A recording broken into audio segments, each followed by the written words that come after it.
Greetings from Malaysia. Assalamualaikum and a very good day to everyone. As usual, I'll talk about this introduction and we'll go through this Halal Awareness Program.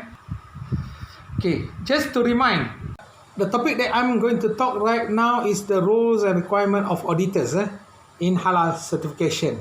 Okay, I'll give you the opportunity to ask questions. Because there are things will be updated with new development on halal.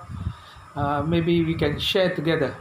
To make it simple, at the end of this course, the 3 days training course, I hope you all as a participant will be able to understand the total halal application concept towards achievement of business objective and service delivery, the needs, the basic needs and requirement in order to maintain the high standard of service delivery. And of course, to produce trained, competent and responsible personnel so that you can plan, direct, supervise the halal learners, halal assurance division and for the complete implementation of halal concept in totality in the organization. And to conduct and execute halal related certification and monitoring process more efficiently. As a lead auditor, certified lead auditors, you can do your job right first time, every time. Now is the rules and requirement of auditors in halal certification. Okay, why you need all this? Why you need to understand or know all these things, the info about rules and function and requirement to be an auditor, especially lead auditor, because we want to be a professional auditors. It's good for our credibility, the trust that our customer, the auditees, will have on us doing this audit. Yeah, I will talk about definition, objective of this audit, and the very important thing, I will stress more on halal auditor skills. Of course, roles and responsibility of these halal auditors. These are, I will give you more focus on that, so that you will get a clear information about your roles as an auditor, your responsibilities as an auditor, and the skill required, so that you can sharpen, your skills. These are straightforward definition. Audit in general definition and also audit in terms of a halal audit system. Okay, in general, actually it's an inspection, correction and verification of business accounts by a qualified accountant or auditors. Now, any thoroughgoing check or examination, also known as in general definition. And the halal audit system means a systematic investigation of the intent, the implementation and the effectiveness of halal system throughout the supply chain in compliance with the Sharia law. When we talk about food, it's related to this Islamic dietary law. Okay, objective of halal audit. Why we need to do audit? So, general halal audit objective, actually audit system for an organization is designed for the following purpose. Okay, number 1, to determine the conformity or non-conformity of the halal system element with specific requirements, and also to determine the effectiveness of the implemented halal system in meeting specific halal quality objective, and to provide the auditee with an opportunity to improve the halal system and to meet the regulatory requirements apart from the halal guidelines and standards, and also the regulatory requirement, the Islamic authority or the regulatory requirement related to the law of the land in terms of food safety, hygiene and so on. Element of halal establishment, of course, it involves in establishment of an infrastructure within the organization that will ensure the successful implementation of halal practice in the organization. So the management will need to have a full commitment, in having this halal program in their factories or organization. Standard developed at each and every critical stage of the process, or the SOP we call it. Halal compliance critical control point, for example, the HCP, are identified in the organization. Okay, here halal management They for customer focus, leadership, involvement of people, the staff, employees, and process approach, system approach, continual improvement, continuous improvement, factual approach to decision making, and mutually beneficial supplier relationship, win-win solution, mutually benefit, win-win situation. So the system approach, talking about halal system approach, you have the input, process, and the output. Input, what you need to do halal? Of course, you need manpower, material, yes, the equipment, the raw material, everything. Of course, you need finance. Talking about finance, you need money, nothing is free in this world. To have the company, to pay a license, to rent the building, to pay the salary to the staff, and so on, to purchase all the raw material, and the methods, how the approach to go about in running that business, and of course the machineries, the equipment, and so on. This is the input required in halal system approach. The input. So before you get the output, you need to go through the process, such as you need to do the purchasing, receiving, identify the raw material and do the storage, preparation, mixing, cooking, filtering, fermentation, cooking, handling, and so on. This is the process in order to produce one sandwich, even one burger or food. You have to go through all this process. Once you have that, then only you can get this halal output, the finished product. Input, for example, the material, raw material, let's say chicken. Process, you do the cooking, marinating, and so on, deep fry, and you get the output, Kentucky Fried Chicken.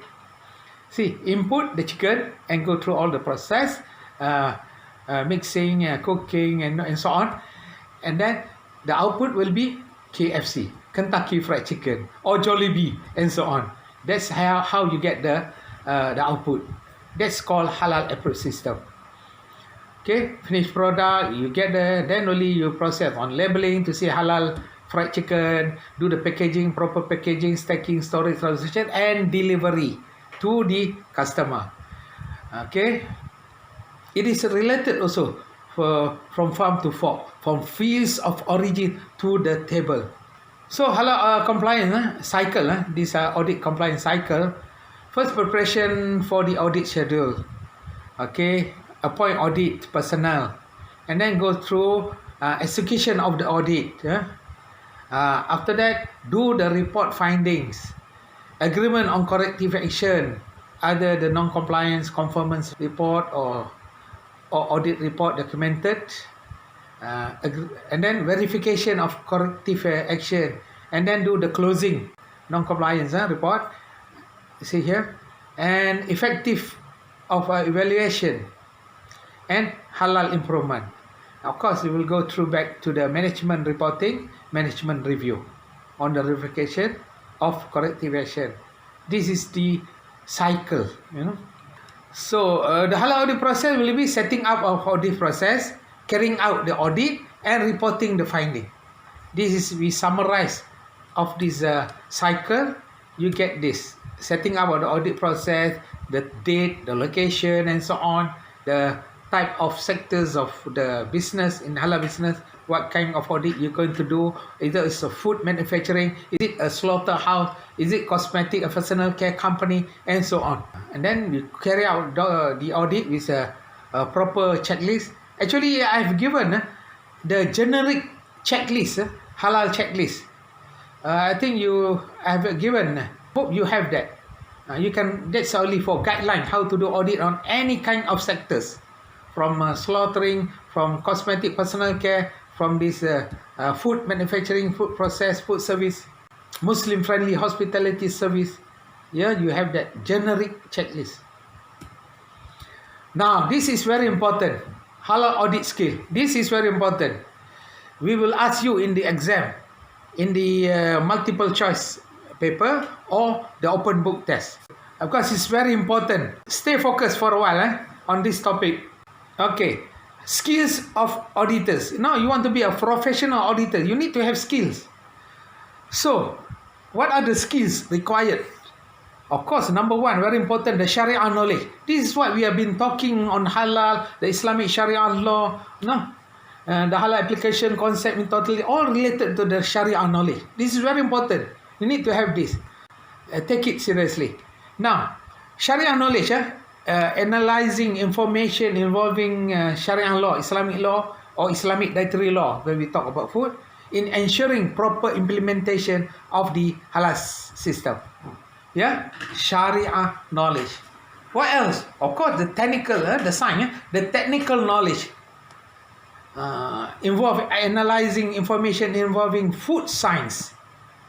See, the religious part, the Sharia knowledge, the science is the technical knowledge involved in food science in ensuring proper implementation of halal system. Talk about food safety, hygiene, and so on. What else skill? Or business knowledge. Yeah, doing auditing, so involved in halal certification body or auditing for a company. Yeah, talking about business knowledge, you need to understand of companies' financial information, customer grievances, and competitive position. What kind of business? Need to understand that. This skill required, communication skill. You need to be able to communicate correctly, enabling all interaction to occur as to ensure halal standard area upheld and supported. Communication is very important. Now, again, number 5, continuous improvement skills. Apart from the 4 I mentioned earlier, continuous improvement skills, knowledge to systematically analyze and improve inputs, outputs, and job processes. Leadership skill, yeah, also very important. Coaching, reinforcing the ability to lead.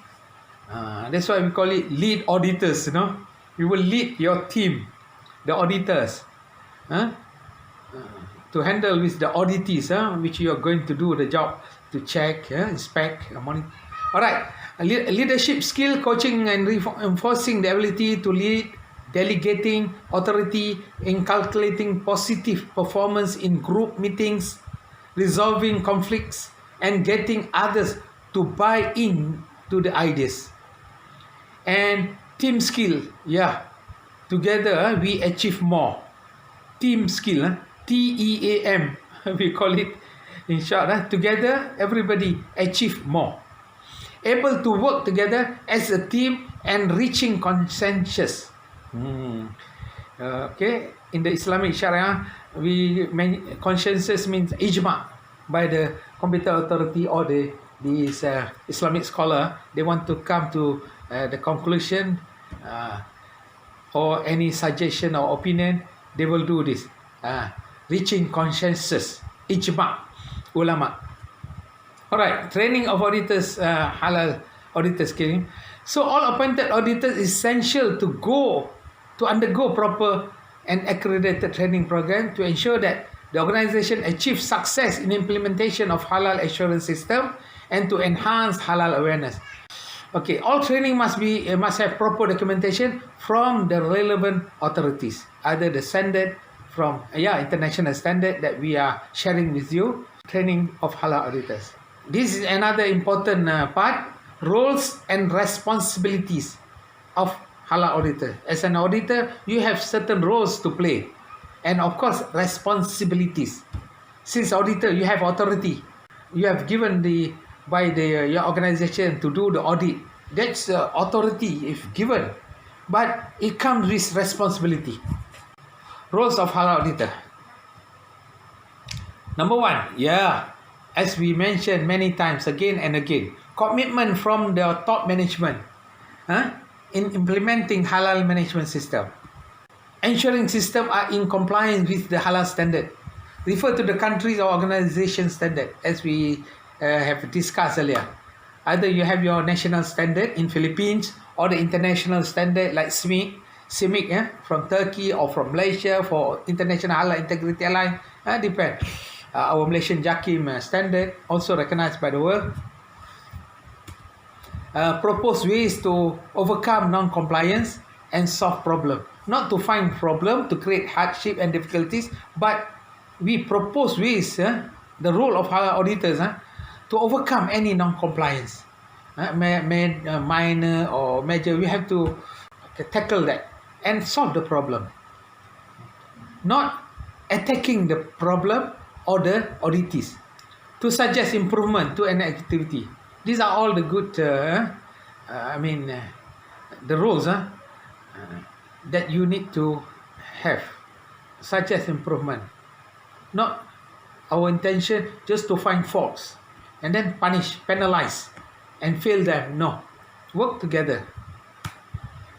Encourage management or staff involved in providing inputs. Yeah.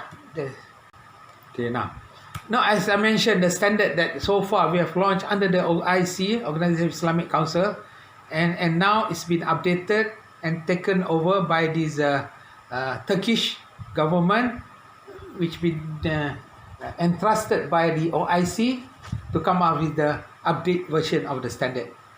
Okay, here.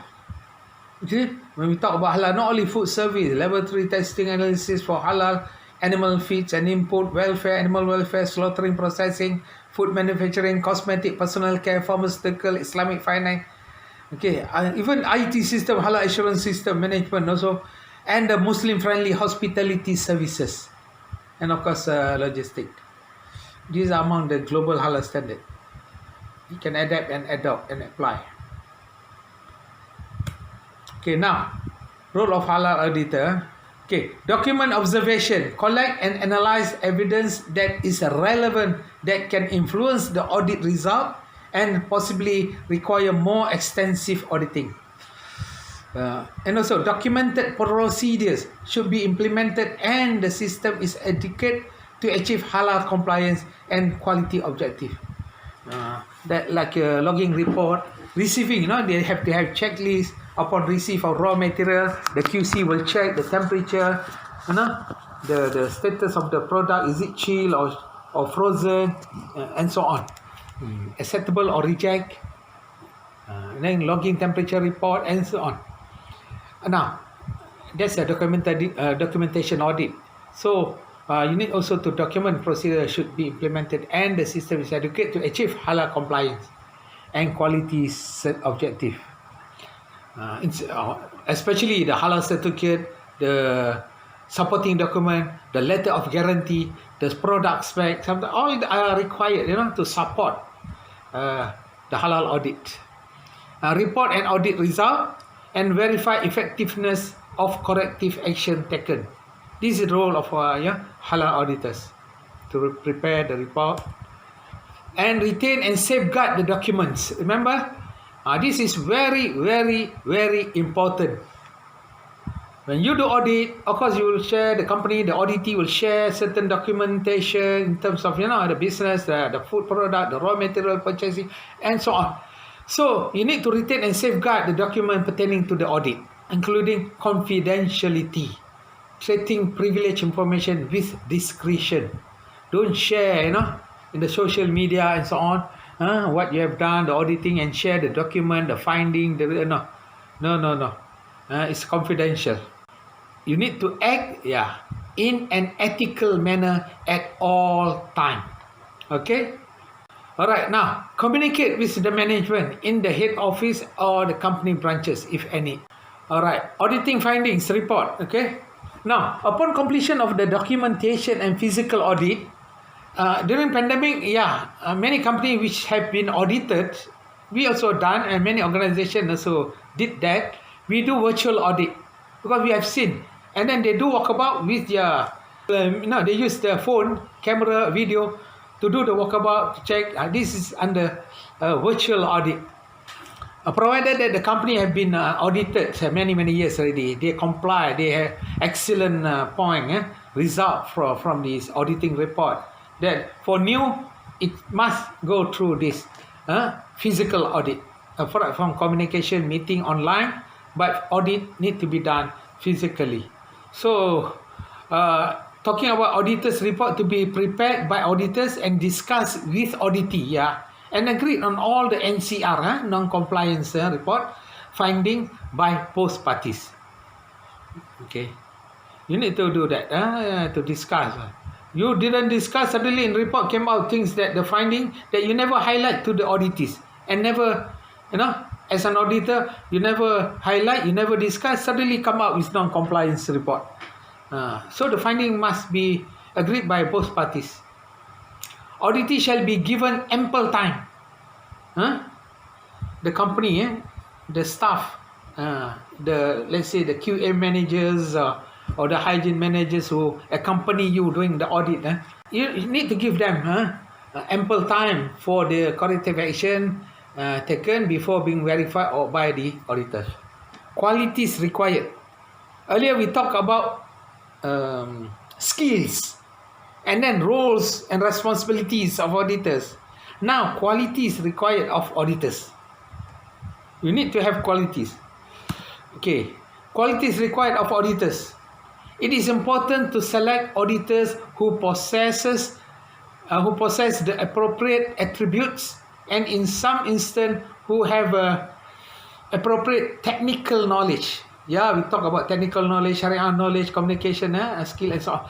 All right. Now, above all else, auditors should be a personable people who are able to get along well with the staff at all levels in an organization, and who are able to achieve their objective without upsetting others. Remember, auditing is not interrogation.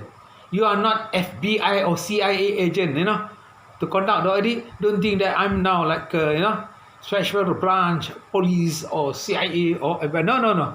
It's not. And then the way you do your work, your auditing is like doing interrogation. Okay. Now, remember that auditors' qualities are, among others, you need to have confidence. You need to have confidence. If no confidence, how you want to do the audit? So the qualities such as confidence, inquisitive, constructive, meaning, and then analytical, integrity, diplomat, diplomatic way, you approach, the way you talk, the way you do your job, professionally, okay, good listeners, resilient, personable, versatile, resilient, and professional. Okay.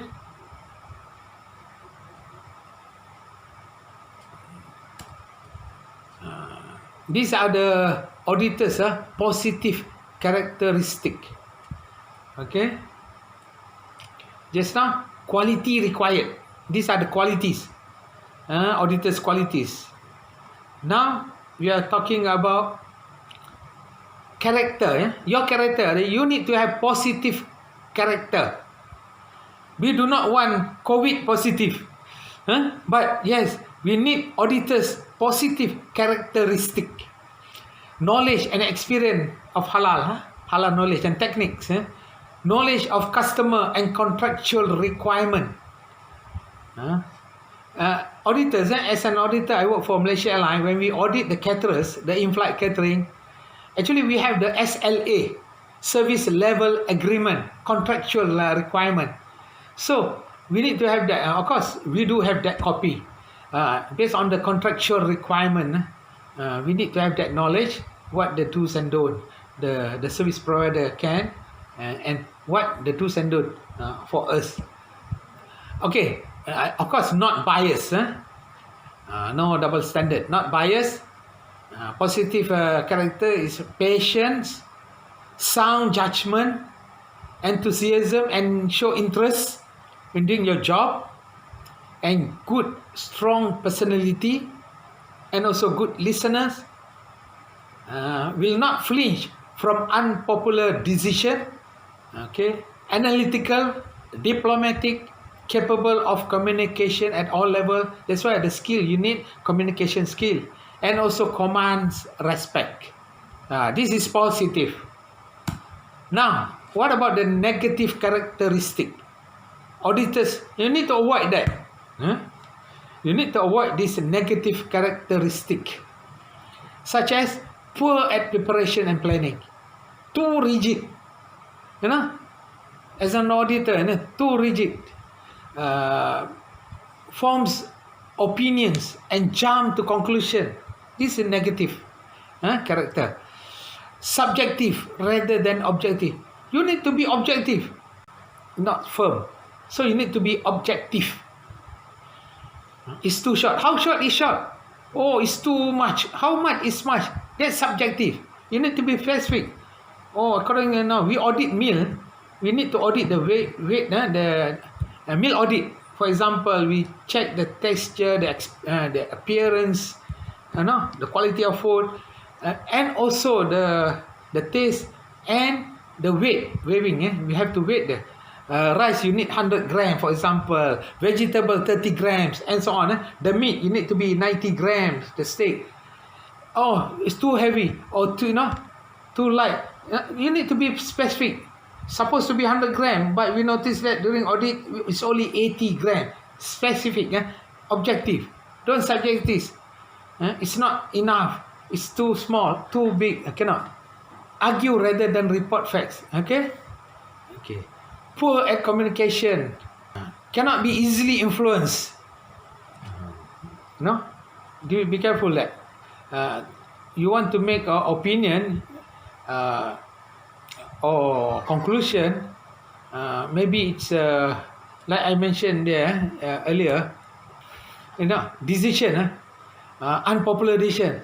But because the auditee, the person you audit is your very good friend or your relative, your uncle. Oh no, cannot be double standard, biased and easily influenced. Your uncle, he blink his eyes. Oh, you've been influenced that, so the result become different. No, cannot do that. That's a negative characteristic. Easily influenced. Non-professional approach. Don't do that. Poor timekeeping, lazy, and of course afraid of passing unpopular judgment. This is negative. Try to avoid that. Show your professionalism. Okay. Thank you. Okay, now I just want to add a few more. This is the audit. This is for record. This conversation you cannot simply share. For example, you take for your record, or sometimes they have a photograph policy. You cannot take pictures and so on. You have to comply with that. But if you need certain thing for auditing, they have their own cameraman person who will take for you. For your preparing the report. Most of the time, we also take things that they have done a good job. They meet standard, above standard things that they have done better, good, clean. The hygienic way they have done, the premises they take care, the maintenance, all good. You can share that to compliment them. Okay. Some company, they allow you to take pictures for audit purpose. Some they don't allow outsiders or to take pictures, but they have their own personnel been delegated to take pictures for auditing and to prepare report. These are some pictures just to prepare the report. That they use a wrong brush. It's not suitable for food. It's from animals. The material is a non-halal from pig, like brush and so on. A brush is suitable for food product is a non-animal. See, audit photos, expiry date. You have to prepare report. Product or been stored in the storage area, chiller, freezer, or what, but expired. Raw material placed on the floor. This is not the right thing to do. We took pictures to make a report to prove that next time they need to ensure no expired item on display. That's why the company need to implement this first in, first out. In Europe, many companies they use FIFO, FEFO. First expired, first out. Good hygiene. These are the good things they did. Proper housekeeping and so on, clean, well organized, utensil. So you can compliment them. Don't only find fault or mistake or non-compliance, but good things done. You can highlight in the closed meeting. Highlight and compliment them. Good job. They also will be happy and motivated. We highlight that good housekeeping, very neat and tidy, clean, and well maintained, with proper supervision. Okay, well organized and so on. You can write in the report to give them a commendation. These are the audit. Okay, never mind. Let's share with you all these pictures. Now, okay, I just want to repeat. Since we talked about the temperature yesterday, I want to show you this graph. Remember, freezing, freezer, frozen item.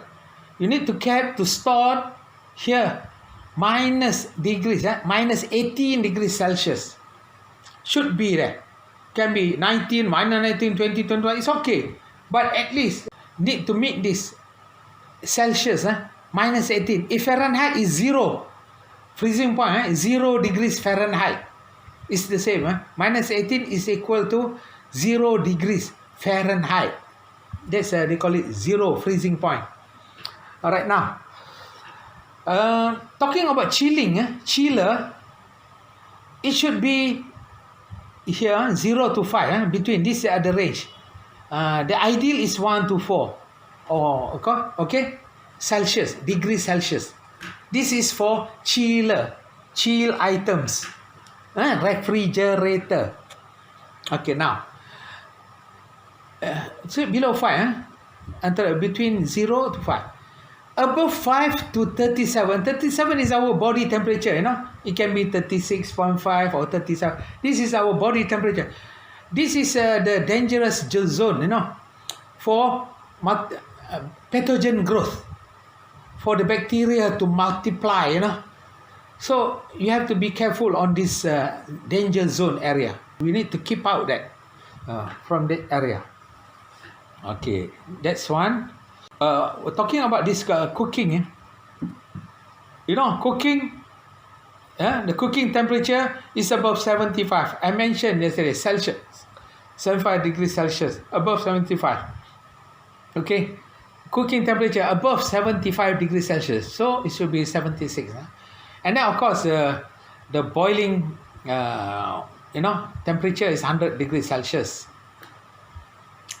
Why you need to cook this 75 degrees Celsius above that? Because it's too hot and the bacteria will start to die, Okay, you eliminate the bacteria, the pathogen growth. All right. And if 100, of course, that's why you need to boil water 100 degrees Celsius, because no growth. The bacteria or what, you kill the bacteria. But if below, you see here, minus 18 Celsius, minus degrees Celsius, 80 degrees Celsius, you see the bacteria is there, raw material, like raw chicken, beef and so on. They contain bacteria still there. When you freeze, the bacteria, you hibernate. Actually, they fall asleep, fast asleep. No growth. When you chill, you defrost, they start to wake up, but still sleepy. Between, the temperature here, 0, to 5. The chill item in refrigerator, the bacteria is there, but they still feel sleepy, But when above 5, they wake up already. But this one, 5, 6, 7 or 10 degrees, there's bacteria, they wake up, but they multiply also slowly, very, very slow, They try. But when it reach 37 degrees Celsius, this is, the best, the ideal temperature for the bacteria growth, the pathogen growth. They will multiply very fast. Okay, so be careful that personal hygiene. Okay. I hope you understand. Proper personal hygiene, proper protective gears, wearing hair net, mask, dust coat, protective gear, and so on. Glove. Regarding the 7 hazard principle, in Halal also same. Apply all that hazard analysis, health identity, the control point. Establish the record, document procedure, critical limit, monitoring procedure, corrective assurance. Okay, done. Okay, guys. God bless you all. Assalamualaikum warahmatullahi wabarakatuh.